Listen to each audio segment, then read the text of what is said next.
সংগ্রামী বন্ধুগণ, আমি 14 বছর জালেম সরকার স্বৈরাচারী সরকারের কারাগারে বন্দী ছিলাম। আমাকে ফাঁসির কাছে ঝুলানোর সমস্ত আয়োজন করা হয়েছিল। আল্লাহর অশেষ রহমত। একটা কথা আছে, রাখে আল্লাহ মারে কে। আল্লাহ আমাকে বাঁচিয়ে রেখেছেন। জুলাই আগস্টের বিপ্লবী সেই ভাইদের রক্তত্যাগ, কোরবানির বিনিময়ে দেশ নতুন স্বাধীন বাংলাদেশ। আমিও নতুনভাবে স্বাধীনতা অর্জন করেছি। বাংলাদেশের কারাগার থেকে মুক্ত আকাশে আপনাদের সামনে মিলিত হয়েছি। আমি ফাঁসির মঞ্চ থেকে আজকে লক্ষ জনতার মঞ্চে হাজির হতে পেরেছি, আলহামদুলিল্লাহ।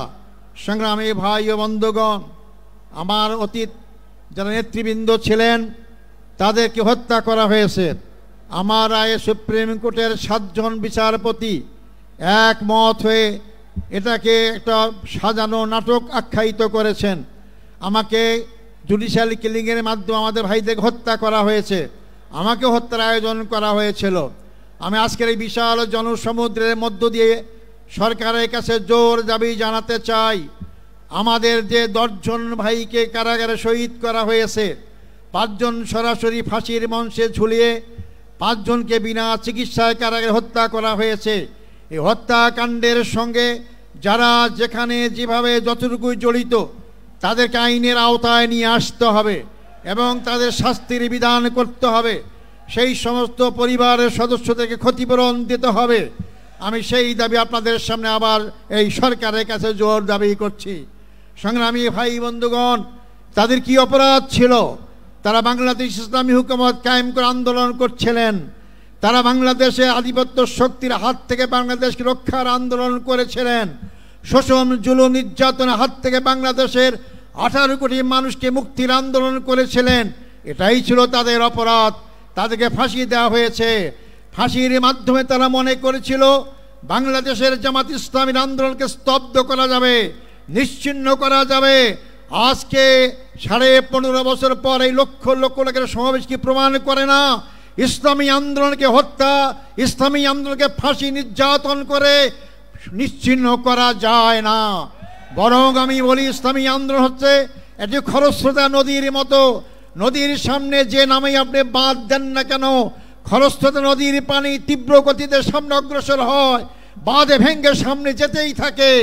আমাদের সামনে নেতাদের হত্যা করে হোক, 71-এ বয়ান করে হোক, যে নামেই আমাদেরকে বাঁধ দিয়ে আমাদেরকে আটকাবার ব্যবস্থা করা হয়েছিল, কোনো শক্তি সেই বাঁধে আমাকে আটকাতে পারে নাই। আজকে জামাত ইসলামী সামনে অগ্রসর হচ্ছে। যারা বলেছিলেন যে আমাদের বেটি শাকের বেটি বাংলাদেশ থেকে পালায় না, আজকে কারা পালিয়েছে? জামাত ইসলামী নেতৃবৃন্দ পালায় নাই। মীর কাসেম আলী সাহেব আমেরিকায় ছিলেন, তিনি বাংলাদেশে এসেছেন, তাকে গ্রেপ্তার করা হয়েছে, ফাঁসি দেওয়া হয়েছে। আর যাদের ঠিকানা অন্য দেশে, তারাই পালিয়ে গিয়েছে। বাংলাদেশের জামাত ইসলামীর ভিত্তি জনগণের শিকড়ে গ্রথিত রয়েছে। আমাদেরকে উপড়ে ফেলতে কেউ পারবেন না। যা উপড়ে ফেলার চেষ্টা করবেন তাদের দাঁত ভেঙে যাবে, জামাত ইসলামীর কিছুই হবে না ইনশাল্লাহ। সংগ্রামী ভাই বন্ধুগণ, আমি শেষ কথা বলতে চাই, 54 বছরে বাংলাদেশে দেখলাম, এই 54 বছরে বাংলাদেশের ভাগ্যের পরিবর্তন হয় নাই। জনগণের নেতার পরিবর্তন হয়েছে, তাদের অনেক বাড়ি গাড়ি হয়েছে, জনতার পরিবর্তন হয় নাই। জামাত ইসলামী তার প্রতিষ্ঠা লগ্ন থেকেই বিশ্বাস করে মানুষের তৈরি আইন দিয়ে মানুষের ভাগ্যের পরিবর্তন হয় না। যে ভাগ্যের মালিক আল্লাহ, সে আল্লাহই যে আইন দিয়েছেন এই মানুষের ভাগ্যের পরিবর্তন করতে পারে। আগামী দিনে আমাদেরকে জনগণের ভাগ্যের পরিবর্তন করতে হলে, 18 কোটি মানুষের ভাগ্যের পরিবর্তন করতে হলে, 18 কোটি মানুষের সৃষ্টিকর্তা মহান রব্বুল আলামিনের আইন দ্বারাই এই ভাগ্যের পরিবর্তন সম্ভব। তা আগামী দিনে আমাদের স্লোগান হবে, আল্লাহর আইন চাই, সৎ লোকের শাসন চাই। আল্লাহর আইন কামের পাশাপাশি জামাত ইসলামী সৎ লোক তৈরি করার চেষ্টা করছে। 2 মন্ত্রী প্রমাণ করেছে তাদের বিগত 5 বছরের শাসনে একটি পয়সা দুর্নীতির প্রমাণ কেউ পেশ করতে পারে নাই। এই জাতীয় লোকরাই যদি আগামী দিনে নির্বাচনে জয়লাভ করে ক্ষমতায় যায় আর সংসদে যে আল্লাহর আইন পাশ করে, তাহলে অবশ্যই বাংলাদেশে 18 কোটি মানুষের ভাগ্যের পরিবর্তন হবে। সংগ্রামী ভাই বন্ধুগণ, শেষ কথা হচ্ছে, বাংলাদেশ জামাত ইসলামী প্রচলিত অর্থে কোনো রাজনৈতিক দল নয়।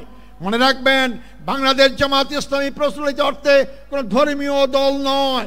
বাংলাদেশ জামাত ইসলামী পূর্ণাঙ্গ ইসলামী আন্দোলন, ইসলামের বাইরে আমাদের কোনো সম্পর্ক নেই। মানবিক সমাজ গঠন করতে চাই। মানব রচিত আইন দিয়ে মানবিক সমাজ গঠন হবে না। মানুষ মানুষের পক্ষে বিপক্ষে আইন তৈরি করতে পারে। আল্লাহর আইন সবার পক্ষে, জনগণের পক্ষে, তার সৃষ্টিকর্তা মানুষের পক্ষে। অর্থাৎ আল্লাহর আইনই একমাত্র মানুষের মানবিক সমাজ গঠন করতে পারে। অর্থাৎ আসুন সেই মানবিক সমাজ গঠনের জন্য আল্লাহর আইন এবং সৎলোক শাসন প্রতিষ্ঠার আন্দোলনে আমরা শরীক হই। আল্লাহ সবাইকে সেই তৌফিক দান করুক। আল্লাহ হাফেজ। বাংলাদেশ।